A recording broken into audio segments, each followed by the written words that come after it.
कृष्णा, कैसे हैं आप सभी। तो चलिए शुरू करते हैं भगवत गीता सुनाना। दादी अम्मा बैठी हुई हैं, दादी अम्मा को सुनाते हैं, दादी अम्मा के साथ साथ आप सभी को भी सुनाते हैं। एंड कमेंट बॉक्स में हरे कृष्णा अवश्य लिखें। चलिए शुरू करते हैं।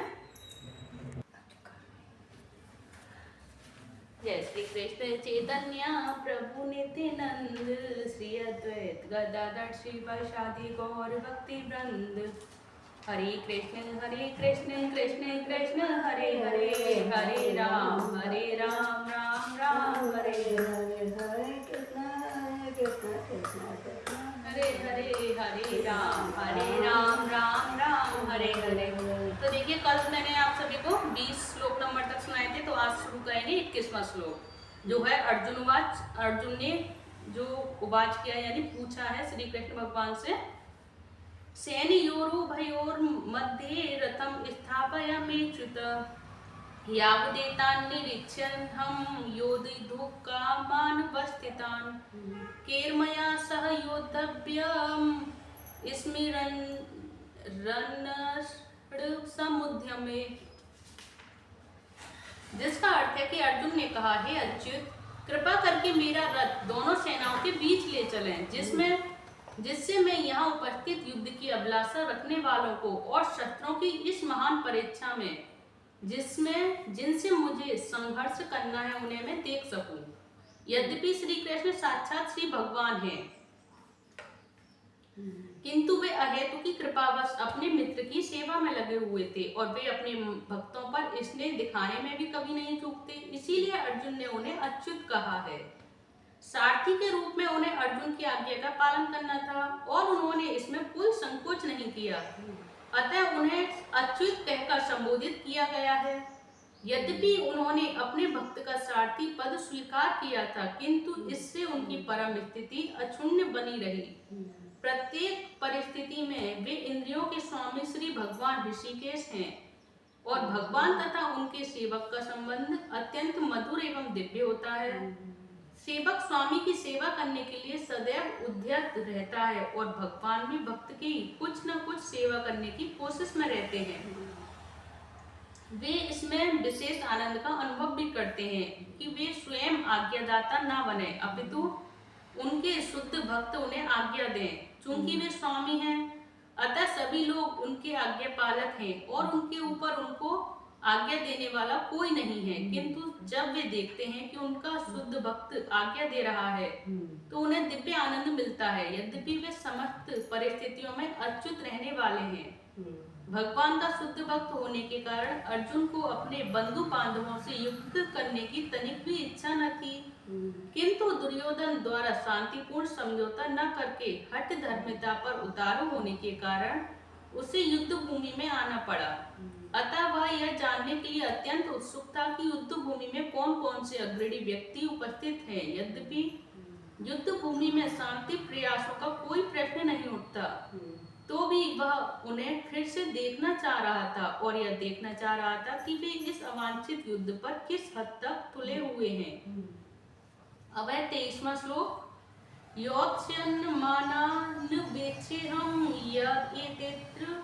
एतेत्र समागता धार्तराष्ट्रस्य दुर्बुद्धे युद्धे प्रियचिकीर्षवः।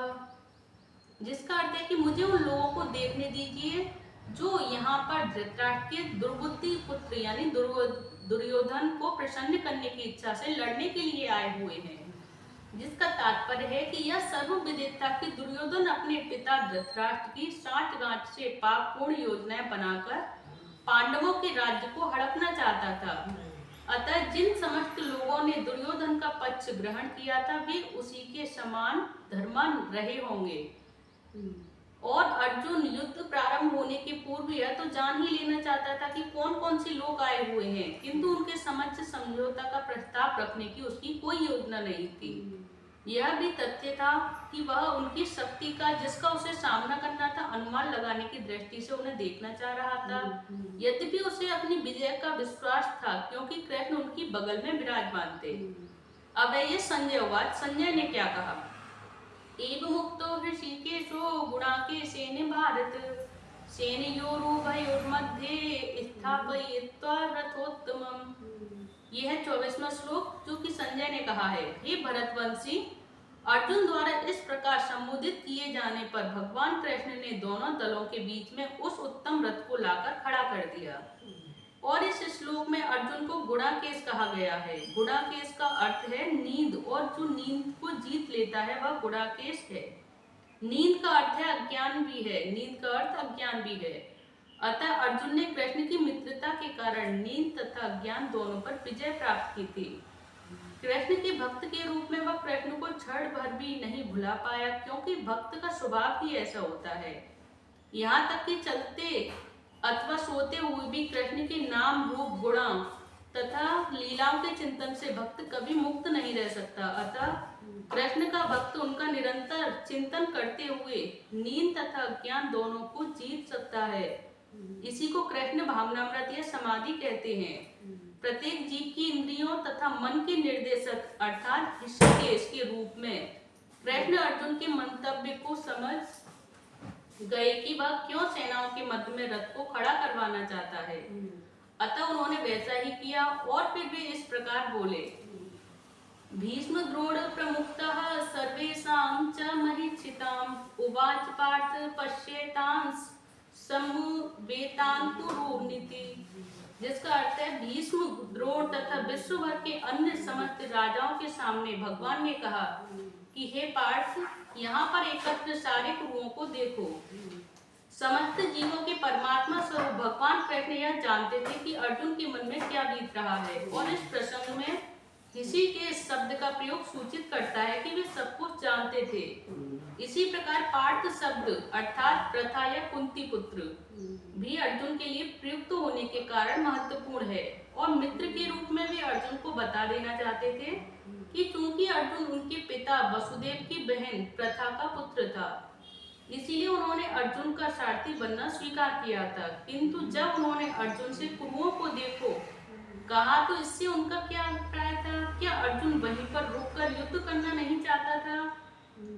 कृष्ण को अपनी बुआ प्रथा के पुत्र से कभी भी ऐसी आशा नहीं थी। इस प्रकार से कृष्ण ने अपने मित्र की मन स्थिति की पूर्व सूचना परिहासवश दी थी, परिहासवश दी है। जय श्री कृष्ण। तो देखिए, आज मैंने आप सभी को सुनाए 21, 22, 23, 24 और 25 5 श्लोक कंप्लीट करा दिए भगवत गीता के अध्याय 1 के। ये आप सभी को कैसे लगे प्लीज कमेंट बॉक्स में जरूर बताइएगा। इसमें यही बताया गया है कि जो अर्जुन है, अर्जुन ने श्री कृष्ण से जो सारथी थे उनको दोनों सेनाओं के बीच अपना रथ ले जाने के लिए क्यों कहा, क्या रीजन था। इस आज के जो अध्याय में और आज के श्लोकों में जो बताया गया है, यही बताया गया है। तो आप सभी को ये कैसा लगा? फैसला नहीं, फैसला नहीं, ये जो युद्ध हो रहा है उसके लिए कि रणनीति देखने के लिए बीच में खड़े हुए। अब वहीं पे श्री कृष्ण अपने उपदेश देंगे अर्जुन को। हाँ, तो देखेंगे वो लड़ाई बुझाएंगे। लड़ाई तो नहीं बुझेगी, लड़ाई तो होगी अभी। लड़ाई तो उन्होंने भगवत गीता का उपदेश ही इसलिए दिया है कि मोह को त्यागो। चैतन्य प्रभु नित्यानंद गौर भक्ति वृंद। हरे कृष्ण कृष्ण कृष्ण हरे हरे, हरे राम राम राम हरे हरे।